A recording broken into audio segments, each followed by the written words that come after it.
Shocksbarger had a little place there, and lots of places had little at the center where the hardware store was, Parker's hardware store. Behind there was little motels. Good morning. Good morning. My name is Steve Russell, and I am with the Pine Island Oral History Project. This morning, we are fortunate in being able to interview a longtime Pine Islander, Danny Holloway. And he has a lot of experience, a lot of very interesting stories to tell us. By the way, it's August 1st, 2026. When were you born, Danny? Well, I was born July 18th, 1955 at Lee Memorial Hospital in Fort Myers, Florida. And I believe you've lived here your whole life? Yes, sir. I've been here my whole life. When I was born in 1955, my parents were Shirley Joanne Nielson and Hiram Harrison Holloway. And my dad was born in Parishes, Florida, and my mother was born in Washington, D.C. And they come here with their family, and back in the day, whenever. That's how I got here. Sure. And actually, you have your family goes back much further than that, I believe. Oh, yeah. To 1823, right? Yes, sir. My dad's family, my father's family, his grandparents, their last name was Parish, and of course Holloway was the other side of the family. But his grandmother's family come to Florida in 1823. They had been living in southern Georgia, Loudoun County, Georgia, and Bullock, Georgia. And they come across the line whenever Florida became a territory, that whenever they got purchased by the Spanish. They moved down to around Alligator Lake, which is Lake City, Florida nowadays. And that's where they lived. My mother's family, her father was a Williams, but he got adopted, and the family that adopted him was named Nielson. And that's how she got the name Nielson, because he got adopted. But he was a Williams, and his family has been here forever too. I don't know the exact history of when they come, but they've been here for forever also. So three sides of my family have been here a long time, and the other one, the Yankee side of my family, they were from New Jersey and Pennsylvania and up there in that neck of the woods. But they moved down here too. My great-grandmother and them, they come down here a pretty good while back, but not as long as the other side of my family. Tell me a little bit about your fishing experience, when you started and what sort of fishing you did and so forth. Yeah, when I was born, my parents were living in Matlacha, and when I was about 3 months old, we moved to Pine Island Center. We lived in Matlacha for just like the first 3 months I was born, and all my family at that time fished. My uncles, my cousins, everybody fished. That was, mostly people on Pine Island fished. That was just about what they did. And if they didn't fish, they scalloped in the summertime or did something that, most people were associated with something to do with the fishing industry that lived out here back then. And the other ones, they had orange groves and whatnot.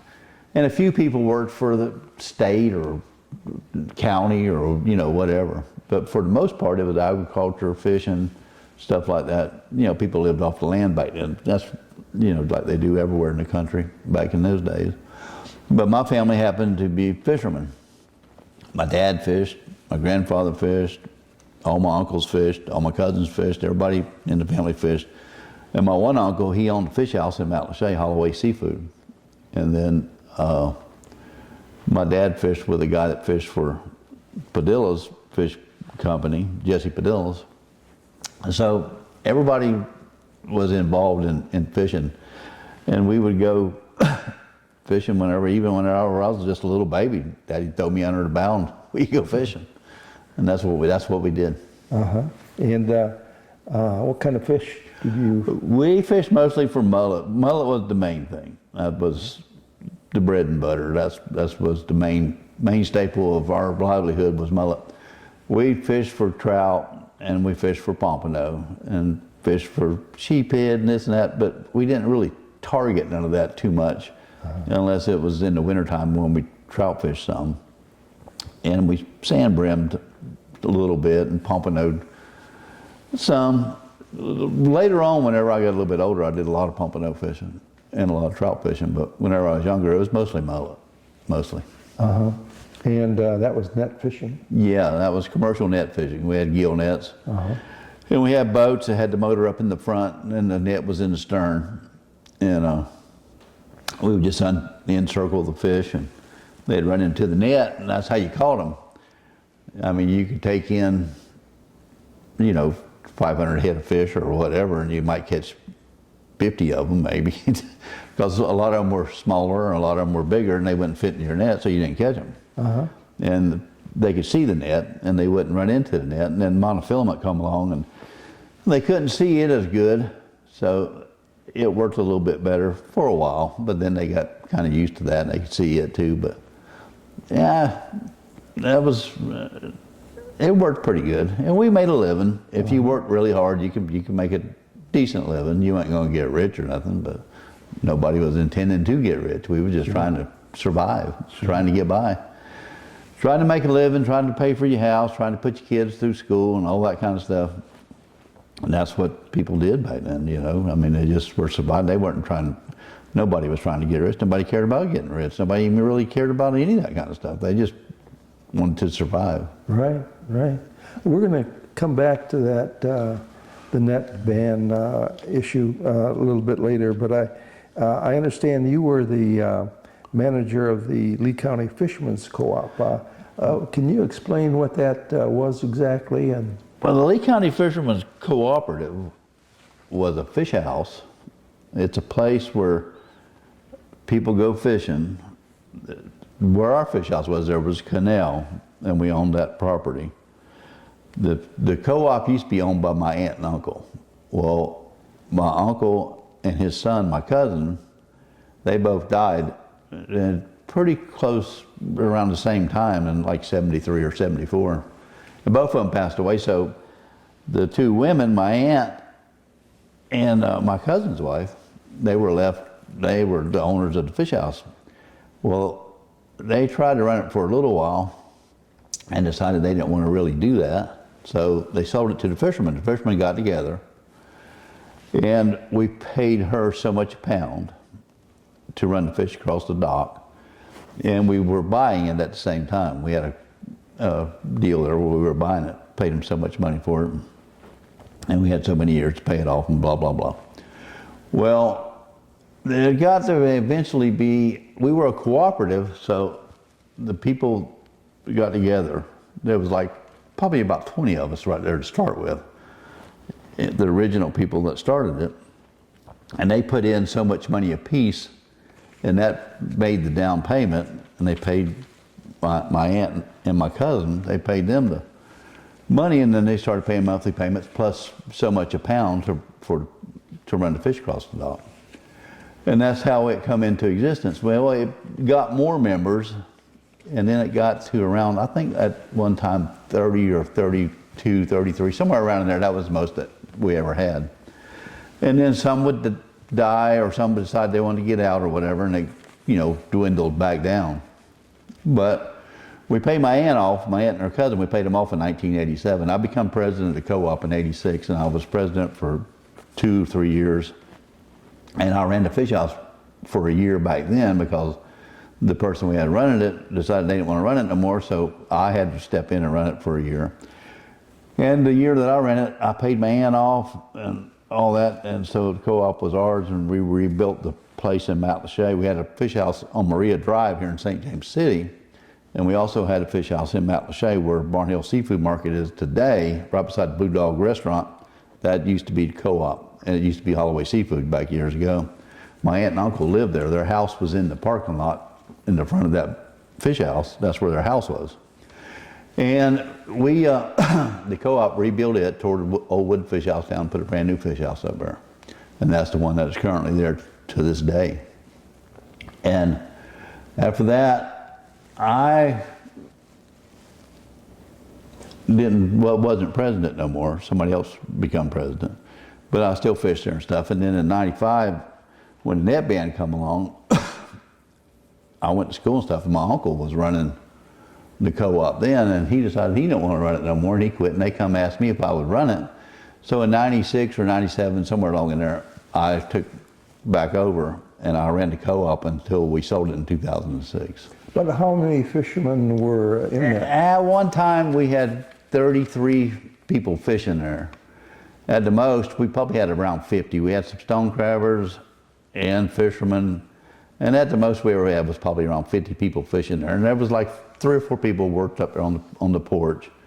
And there was probably 50 boats in and out, and with the crew and everything. There was several hundred people involved in the whole place, you know, running the whole place and everything. Uh-huh. And it was a good fish house, and it was successful business-wise. Uh-huh. And it definitely paid for itself and everything else. And later on, whenever we got down to 9 or 10 people left at the end there, we were making money, and we would, you know, distribute that money amongst, at the end of the year, we would, you know, pay dividends and stuff to the people that remained, and it was good. It worked out very good. And then we ended up selling it to the county in 2006, because most of the people, it was like 4 or 5 of them had moved to North Carolina and fished up there, and there wasn't but 3 or 4 of us that was still here. So there was more of them wasn't here than was, and they wanted to sell it, so the rest of us were kind of outvoted, and that's how it got sold. Not that it was a bad thing or there was any kind of conflict there, because there wasn't. Everybody kind of knew it. It's time to go. Back in 1995, something happened around here that had a profound effect on the local fishing industry, the fishing industry all over Florida. That was the net ban. Yep. And you had shared with me some of your thoughts. I believe you were you had your life planned out. You knew what you wanted to do, and can you tell me about that? Yeah, in '94, I believe it was, they put a constitutional amendment on the ballot, and it was to ban. Well, it was a limited net deal supposedly to start with. It didn't really say net ban. It was, they were going to limit what kind of gear we could use to catch fish. Catching the fish wasn't against the law. What you were using to catch them with was what was going to be against the law. They're going to take away monofilament nets and give you a nylon net that had a 2-inch mash, which is like this, to catch fish in. And how you're going to catch fish in that, I have no clue. It's 500 square feet, and it was supposed to be measured from the line up here to down here, and it was supposed to be using the bar measurement. A mash is diamond shaped like that, and the bar measurement is 1/2 of that. So if it's a 3-inch diamond stretched out like that, then only 1.5 inches is what you're supposed to measure. So anyway, the net limitation was just, what it meant was you couldn't catch fish no more, really, basically, with a net, because the net they give you was ridiculous. But we kind of made it work for a little while. We picked up a lot of mashes, and then all of a sudden they said we couldn't do that, which is not what it said in the amendment and all that kind of stuff. But anyway, the amendment got voted on by the citizens of Florida, and it passed like 73 to 27% or whatever the outcome was for the net ban, so they banned the nets. Well, the state gives some people some clam leases. They wanted us to go into aquaculture, raising clams, and I wasn't going to do that.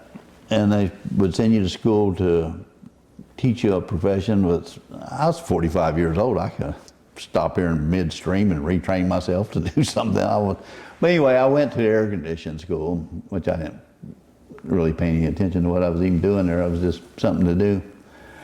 And we tried to get by, and everybody went their separate ways. And some people stayed in fishing. They stone crabbed, blue crabbed, and a lot of us still fished. We snuck around and fished. We were called poachers or whatever you wanted to call us, but we fished, and as long as you didn't get caught, it was okay. And that's what we did for probably 10 years, and did quite well at it. But then they made it a felony, and we decided we better not do that no more. So that's when the fish house got sold. We got out of it. But there was a lot of us that were cruising along through life, and we were halfway through our life, and this is the only thing we had ever known. And we never did think we were hurting anything. I could never see where we were hurting anything, because you'd run your net around a bunch of fish or something, and you wouldn't even catch a 100th of them. I mean, people that don't know about nets and talk about nets like they do know, they don't have a clue. They don't have a clue. But we were commercial, so of course, whatever we said, nobody was going to believe. And which I don't blame people. I mean, if you watch the same stuff that was on TV and commercials and all this kind of stuff that were against us, I would have, if I didn't know no better, I probably would have voted for it too. But what are you going to do? That's the way life is. But you know, whenever you take something like that and you do it to a few people, nobody really cares.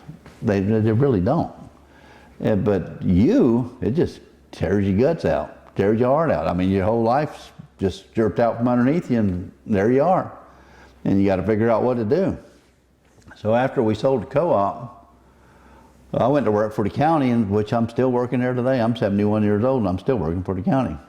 And I ain't working no cush job. I work parks and recs and work on ball fields and stuff every day.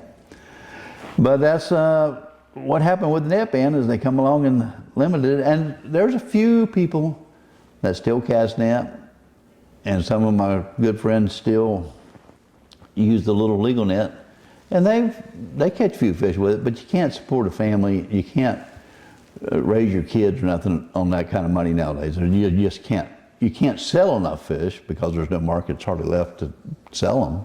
I mean, you can sell some, but like pompano and stuff, you can't catch pompano with that kind of net. You can catch a few mullet with it, but it's a lot of work, and it's not going to pay off. I mean, you can't make a living.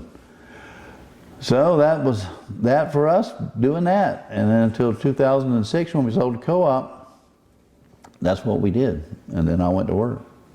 Mm-hmm. Yeah. I believe you built some of your own boats, I believe. Yeah. Back then, whenever you fished, you had to be able to work on an outboard motor. You had to know how to hang net. And you had to be able to build your own boats, unless you could afford to pay somebody to build you one. You built your own. And which I built 4 or 5 boats. A good friend of mine, Howard Jones, he showed me how to build boats. Him and my uncles, and my dad, my grandparents, all of them. I was around people building boats my whole life. Everybody would be building a boat. You go over and watch them, or you go help them, or everybody had to get together and turn the boat over whenever you wanted to go from working on the inside of it to working on the outside of it. You had to get a bunch of people together and flip the boat over. So it'd get about 8 or 10 of you, and you'd pick it up and roll it over. We didn't have no machinery or nothing back then. We just did everything by brute force back then, in them days. And so I learned how to build a boat. I built 4 or 5 of them, and very good boats. My boats were good. And you had to learn how to work on outboards, because you couldn't afford to take them to the person and work on them every day. And you had to know how to hang net. When you hang net, you have a cork line. That's a rope with floats on it. And you pick up 2 or 3 meshes with a needle and with a string and a needle. You got a ball of twine, and and you take a hanging needle and you put the string on it, and you just sit there and put it on, put it on, put it on. And it's about that long and about that wide, and you run it through the meshes of the net, then tie it onto the rope. And you put a cork about every 5 or 6 knots, about this far apart. Or you have float rope that's got foam in the middle of it that floats. And you pick up 2 or 3, 4 or 5 meshes, however many you're going to pick up, and you make a 6 or 7 inch tie. And it'll take you 15, 20 minutes to go down a 20-yard stretch. And you can hang a couple hundred yards in a day. If you get up early and stay till dark, you can hang. If you have somebody with you, you can hang 200 yards in a day. And we used to fish about 500 yards. So it takes a couple of days to hang a net, a couple, 2 or 3 days. But you had to put leads on the bottom line. And they were about like that with a 5/16 hole through them. You run the rope through them, and you'd put a lead every 2 knots, 3 knots, whatever, about a foot apart, whatever. But that's how you had to know how to do that. You had to know how to do that, how to build a boat, how to run a motor. There's lots of stuff that went into fishing, but I never really thought I was working. It was just what you did. Sure. I never really thought of it as work. And somebody would come down, some of my wife's friends from up north, she was from Cleveland, and some of them would come down and go fishing with me, and they'd be like, oh my God, and they'd have to get in the bathtub and soak with Epsom salt or something. They'd be so sore and they couldn't move, and I was like, what the hell's wrong with y'all? They thought it was just most work ever, and I never even thought it was work. I love to fish. When I fished at night, I couldn't wait for it to get dark, and when I fished in the daytime, I couldn't wait for it to get daylight. I loved to fish. That's what I loved. I loved it more than anything. And it got took away from me. Broke my heart. Tore me up. But you got to go on. So you do. Sure. Well, you obviously love fishing. It's yes. I'll be a fisherman until the day I die. That's what I am. Big part of your life. Yep. We talked earlier, you had at least a couple of interesting events happen while you were fishing involving rescues.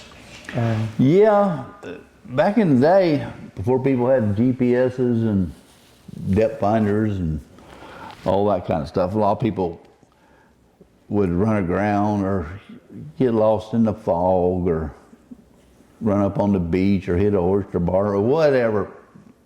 You'd see people in all kinds of scrapes. And I bumped across a few of them there that I guess I saved their life because they weren't going to make it. And one of them he was out there in a little John boat, him and his wife, and a cold front hit him and throwed him up in the woods. And they were up in the mangroves, and they were far from anywhere. They couldn't go nowhere. The waves were 6 foot tall. Temperature done dropped to 35 degrees before the sun even went down. And we come around this point, and my uncle and brother was looking back, and they seen them, and we stopped, and we got them drug in our boat, and got them all wrapped up in blankets and took them in, because I was in my little cabin boat. It had a cabin on it with a couple bunks, and they got in there and got warmed up, and we took them there, and they would have died. They didn't have, it was just, sun was going down, and the temperature got down to about 29, 30 degrees that night, something like that. And they would have hypothermiaed out because they were soaking wet. The boat flipped over and all that kind of stuff and washed them up in the woods. And then a couple more were lost in fog, and they'd been there for a couple days in the fog, and we drugged them off and took them in to the waterfront restaurant down in St. James. They were stuck on the bank out there by the mailboat channel off the end of Chino between there and York Island. And we took them in. And lots of instances on the beach and in the breakers and stuff, people crashing and flipping over and all kinds of different things. We saved a few of them, but that's what you did back then, you know what I mean? People wanted to pay you and all this kind of stuff. I never took a dime from none of them. I tell them, have a good day. Uh-huh. And that's what we did, but yeah, we saved some people. Let me ask you, back in the day, I've heard that the scallops in Pine Island Sound were incredible. They were all over the place. A lot of them were, you could bring in bushels of them with nets and so forth. But something happened that changed that pretty dramatically. I wondered if you could tell me about that. Yeah, well, there was a pretty good size industry of scallops. There was a man named Louis Piner had a building in Matlacha. When you first come around the curve right there on the right-hand side, where the fish house used to be, right in front of it used to be a big building called Piner Seafood, and he bought scallops. Well, the bay was full of scallops. I mean, scallops were everywhere back then. And people go out of a morning and they had these little drags. They're about 2 foot wide. You could have 2 or 3 or 4 or whatever it was. And you drag around in a little circle. And most of it was on the the west side of Pine Island in the Sound over, close to the shore, through the islands there. Between Bokee and St. James on the west side of Pine Island is where most people got, because it was just the closest place. And at the end of Maria Drive, that used to be called Piners Point. And people would come in there and unload them. And they would unload them at Pineland, at Bokee, at St. James, whatnot, but a lot of them was right in there. But you could catch scallops anywhere. You could go across the bay to the west side over by the passes, by Redfish, Captiva on North Banks, South Banks, Pelican. But you could go anywhere you wanted to and catch scallops. You could catch scallops in Matlacha. You could catch scallops all the way up to Punta Gorda. You could catch them in Lemon Bay at Sarasota. You could catch them everywhere. But they were the thickest around here. But you could catch them anywhere. And there was probably 50 people in Lee County, or maybe a few more than that, or a few less than that scalloped here in the summertime. And a bunch of the people worked at the scallop house and opened scallops. My mother, all my neighbors, everybody worked at the scallop house opening scallops. And they would get 500, 600, 700 bushels a day in, which ain't that many, but when you go to open them, it is. But and you get a bunch of gallons of scallops. But anyway, in 1960, the county decided they was going to build a bridge over to Sanibel. The pass from Ponta Rasa to Sanibel has always been wide open, deep water between the lighthouse and Fort Myers Beach. All that was San Carlos Bay, they called it, and deep water, and the water flowed in and out, come out of Cooperatively River and just went straight out. Not a problem. Well, they decided they was going to build a bridge across there. But instead of just building a bridge, they decided they was going to put a causeway in. They was going to pump up some dirt and build 2 causeways. And everybody was like, what? Well, it was 16,000 and something feet across there, and they was going to pump in 11,000 feet of it. That was going to close off about 2/3 of the water coming through there. And what it would do, if they was going to do that, is when the fresh water come out of the Cooperatively River, it would back up and it would change the salinity of the water through Matlacha Pass and Pine Island Sound. Well, scallops have to have so many particles of salt per gallon of water to survive. Mm-hmm. And it would change the salinity of the water from between 17 and 23 down to almost nothing. And scallops couldn't survive in that. And the U.S. Corps of Engineers, the Department of the Interior, they did a big study and they told them there's going to be no more scallops if you do this. And there's going to be no more pink shrimp out here right off Fort Myers Beach if you do that. Well, they decided they were going to do it, and they did. In 1964, they finished the causeway across there. 1965, no more scallops. Well, y'all must have caught them all, over-harvested them. It's just so silly, but that's what they tried to say, is that we over-harvested them. I mean, you've got boats dragging around little bitty drags like this, and the whole bay is full of scallops, and you're not even covering 1/100th of 1,000th of the area, and we overharvested them. It was them that built the causeway. Is what happened to the scallop. It changed the tide flow. It changed the salinity. It partially destroyed this place because the water quality and everything started going downhill from there till now, and nowadays it's just horrible. I mean, if you go out there and go swimming in it, you might not even make it nowadays. You got a cut or a sore on you, you jump in the water around here, you might get something that you don't want. And used to, this water was pure. I mean, it was clean. But it's no longer like that, and a big part of it is because of Sanibel Causeway. Okay.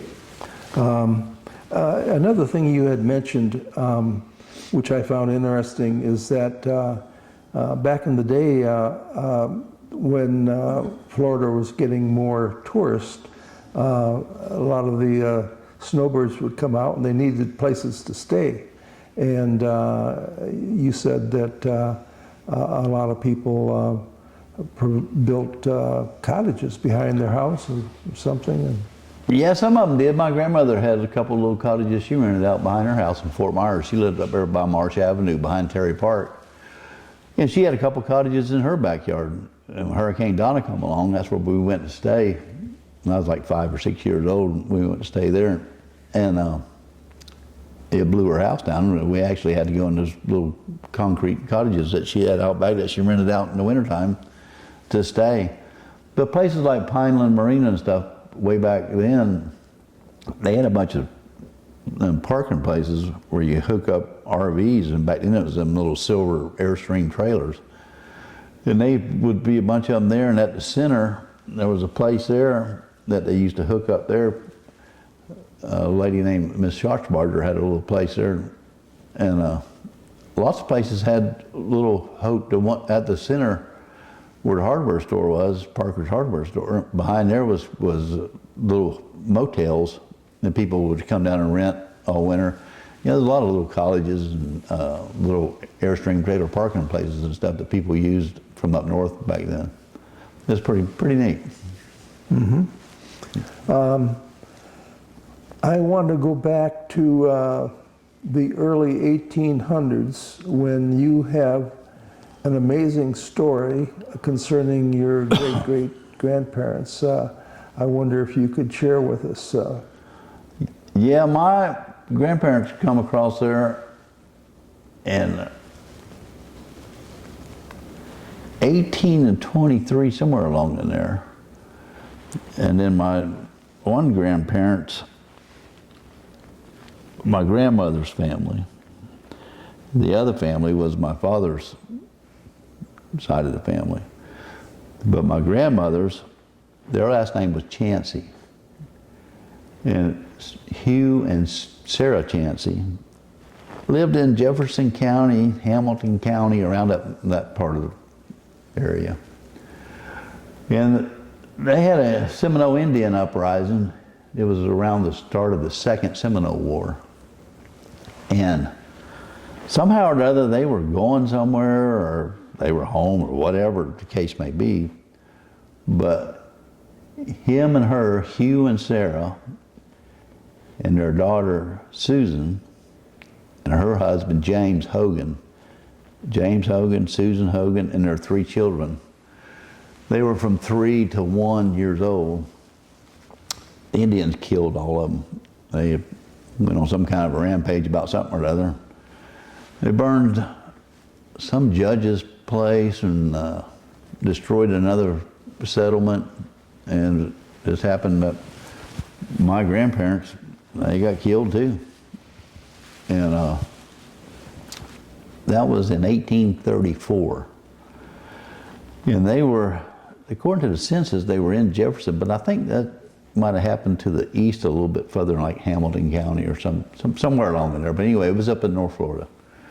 And the Indians killed them. They killed both of them, and there was like 7 people altogether that got killed.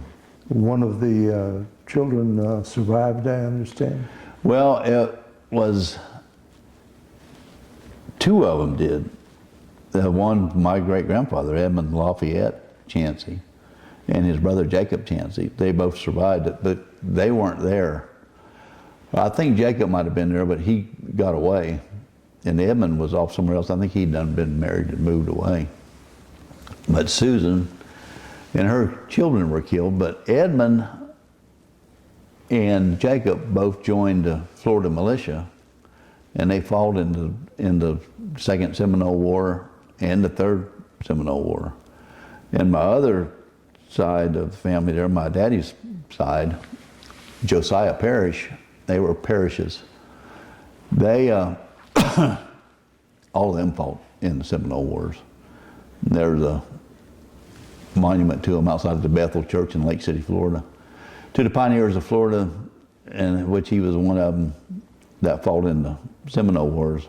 And he was a captain, Captain Josiah Parish. But they all fought in the Seminole Wars. He fought in all three of them, the First, Second, and the Third Seminole War. And that was that. That's quite a story. Yeah, I didn't know nothing about none of that till probably 5 or 10 years ago, just looking up ancestry and on the phone about what, trying to trace your ancestry back. And you had some contact with the Mormons out in Salt Lake. They do a lot of research on. Yeah, family search is what the site's called, and the Mormon church runs it. Yeah. Uh-huh. Yeah, they have lots of records. Yes. Lots of records. Okay. You have seen a lot of changes in Pine Island in your time. What do you think the future holds for Pine Island? Well, I guess if you're a business person and you like somewhere to be crowded and all that kind of stuff, I guess the future's bright. But if you're like me, it's pretty dim. I don't care for all that. Whenever I was born, and from the time I was born till I was 20 years old, I was free. There was nobody here. You could pretty much do what you wanted to do. You got up when you wanted to, you went where you wanted to. You didn't have nobody telling you to do anything. You were just free. And I guess a lot of people in their early years of their life, no matter where you are, you probably feel free because you don't have much responsibility and all that kind of stuff. And I understand that. But no, we were really free. I mean, there was nobody out here telling you what to do, where to go. I could walk anywhere I wanted to. I could run anywhere I wanted to. I could ride a bicycle wherever I wanted to. And there wasn't nobody telling me to get off their property or none of that kind of stuff. It just, you went where you wanted to go. I could go through somebody's backyard and they'd holler out there at me and tell me, come on in and get something to eat. Right. Nowadays they want to shoot you. It's just, the world's just different. And is it better? Hell no, it ain't better. It ain't better. The best is behind us. It ain't in front of us. Yeah. I mean, I hear people say all the time, well, the best is still to come. Nah, best done come and went. Now, I don't know what you're going to do with the rest of it, but it's not the best. Nope. And if you think that, no, you're not thinking right. That's all I can tell you. Politicians and everybody else that's around nowadays, I mean, they're just complete crooks. It's right out in the open. Nobody does nothing about it anymore. It's just, I don't know, dog eat dog anymore, and it's the dog's getting ate. That's all I can say. That's about it. Well, I think with that, we'll wrap it up, and I want to thank you so much for a fascinating interview and sharing your experiences over the years, and I couldn't have asked for more. You really shared your life with us. Well, thank you very much. I appreciate that. I appreciate the opportunity to put it on tape. And thank you. Thank you.